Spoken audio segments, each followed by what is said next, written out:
Hello Nakama, welcome to Nimehara channel. Before we begin, don't forget to subscribe and turn on the notification bell so you won't miss the latest One Piece news and theories. Now, let's jump right into the discussion. Sins once again showcased the continuation of the battle between Ben Beckman against Shiryu and Van Augur in the central area of Hachinosu Island. Previously, Kuzan was also there, but Ben Beckman had successfully landed a direct and powerful blow that sent the former admiral flying and badly injured. Thus, only Shiryu and Van Augur remained to face him. In this battle, Ben Beckman utilized both close-range and long-range combat skills in perfect balance. When facing Shiryu, he relied on close combat techniques, while against Van Augur, he used his long-range shooting skills. This made Ben Beckman overwhelmingly superior. Van Augur had to teleport several times using his ability to dodge the bullets that were coated with strong haki. Meanwhile, Shiryu couldn't attack Ben Beckman head-on like he normally would, since Beckman was extremely skilled at counterattacking his moves. This forced the swordsman to be cautious. Indeed, fighting someone like Ben Beckman was extremely difficult. His ability was almost on par with Shanks. So, even though Shiryu and Van Augur were fighting together, there was still a significant difference in power levels that made them both struggle heavily. Shiryu then moved closer to Van Augur and told his comrade that they needed to fight more tactically, not individually, because strategy and coordination were essential in this fight. Meanwhile, not far from there, Shanks had already defeated many of Blackbeard's allies after successfully slamming Kurohige into the skull-shaped building. However, Kurohige had now emerged once more and was approaching Shanks to resume their fight. Enraged by what happened earlier, Kurohige unleashed a new technique that combined the quake power of the Gura-Gura no Mi and the darkness power of the Yami-Yami no Mi. The fusion of these two abilities formed a massive orb of energy in his hand, which he then launched toward Shanks. Not remaining still, the red-haired emperor unleashed a slashing attack even stronger than Kamusari. The energy orb and Shanks' slash collided, creating a tremendous explosion that drew everyone's attention. Even Ben Beckman, while fighting Shiryu and Van Augur, could see and feel the impact of their clash. Ben Beckman muttered to himself, saying that it had been a long time since Shanks fought this seriously. But he also understood why his captain was going all out, because Kurohige was an extraordinary opponent. On top of that, they had a long-standing grudge. Long ago, Kurohige inflicted the scar on Shanks' left eye, which still remains to this day. Shanks once said that it was the most painful wound he had ever received, and it wasn't because he was careless, it was because Kurohige truly was terrifying. Since that past battle, Shanks hadn't been as strong as he is now. That event motivated him to train relentlessly and sharpen his skills to become stronger. Shanks has since grown tremendously into the powerful fighter he is today. However, Kurohige too has become much stronger after gaining both the Yami-Yami no Mi and Gura-Gura no Mi powers. Therefore, it's no surprise that the fight between them was evenly matched and fiercely prolonged. In another area, Yasopp was battling a former Shichibukai who had joined Blackbeard's alliance. In the past, this man had briefly served as one of the 7 warlords, but was quickly dismissed by the world government and the Marines due to his unruly nature. In this battle, both unleashed powerful techniques, the former Shichibukai using unique haki-coded attacks, while Yasopp displayed his incredible marksmanship.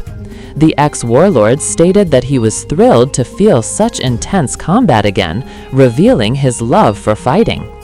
Elsewhere, Lucky Roo was facing 2 strong opponents at once, the commander of Blackbeard's Devil Fruit Users unit and Katarina Devon, who had just appeared. In the battle, Lucky Roo maximized his tremendous speed, allowing him to attack and evade effectively. Despite being alone and already exhausted from previous fights, he managed to keep up with both enemies. Soon after, Devon and the commander prepared to use their powerful devil fruit abilities.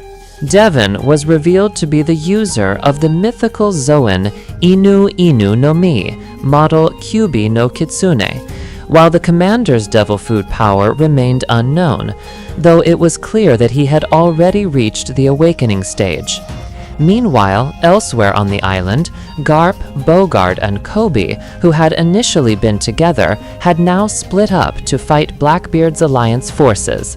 In the current situation, it was indeed wiser to spread out rather than stay in one place, since the enemy was attacking from all directions.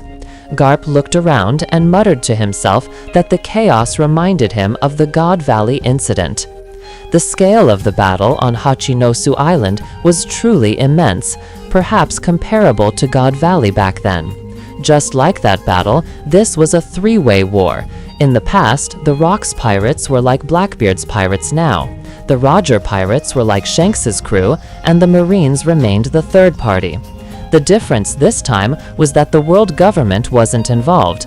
Neither the Holy Knights nor the Gorosei interfered, as they were currently busy fighting the revolutionary army at Marijoa. This was clearly part of Shanks and Dragon's plan. They seemed to have formed a covert connection and agreed to begin battles in two different locations simultaneously, Shanks at Hachinosu and Dragon at Marijoa. They started at the same time for a reason. If the war only happened at Marijoa, Blackbeard's forces would surely come to interfere. Likewise, if the war only happened at Hachinosu, the world government would intervene. Thus, this formation devised by Shanks and Dragon was truly flawless. The Red Hair Pirates struck at Hachinosu, while the Revolutionary Army attacked Marijoa. Turning the spotlight back to Garp, not long after, he leapt high into the air and unleashed Galaxy Impact toward the area where Blackbeard's alliance forces had gathered. Sengoku, watching from a distance, grew worried about Garp's stamina, since Galaxy Impact was a move that consumed an enormous amount of energy. His concern was understandable. Shifting to another location far from there, the ongoing battle at Marijoa once again drew attention. Dragon was now in his 3 hockey mode, fighting simultaneously against Gorosei Saint Ethanbaran Venus Juro and Gorosei Saint Topman Warcury. In this intense confrontation, Dragon managed to gain the upper hand against both of them. Marcus Mars and Shepherd Jupiter, who were battling other opponents elsewhere, intended to rush over and assist Nuzjuro and Warcury. However, the Revolutionary Army commanders and their allies fought with all their strength to stop the two Gorosei from intervening. They refused to let anyone disturb Dragon's battle. The revolutionary soldiers were more spirited than ever because Bello Betty had used her Kobu Kobu no Mi ability on them. As we know, this route allows her to amplify the determination and physical strength of others for a limited time. Thus, her presence played a crucial role in fueling the revolutionary forces' morale. Switching to Beneath the Red Line in the New World, something unexpected was unfolding there. The second strongest rebel group in the world had arrived, seeking to assist the Revolutionary Army, who were considered the #1 rebel force. Although the two groups weren't formal allies, they shared a common enemy. The leader of this new group was immensely powerful, perhaps equal to Sabo himself. He was fighting Vice Admiral Onigumo and Vice Admiral Momonga at once. He had already defeated Onigumo, and now only Momonga remained. Momonga continued his resistance, but it was clear the battle would soon end. It was only a matter of time before he too was defeated. Being on par with Sabo, it was no surprise that this rebel leader had little difficulty handling 2 vice admirals simultaneously. The revolutionaries nearby were astonished by his immense power and were also grateful that he and his group came to help, as their arrival had clearly turned the tide for the better. Now, back to the underworld of Elbaf. Finally, Luffy, Loki, Gabon, and the others appeared again.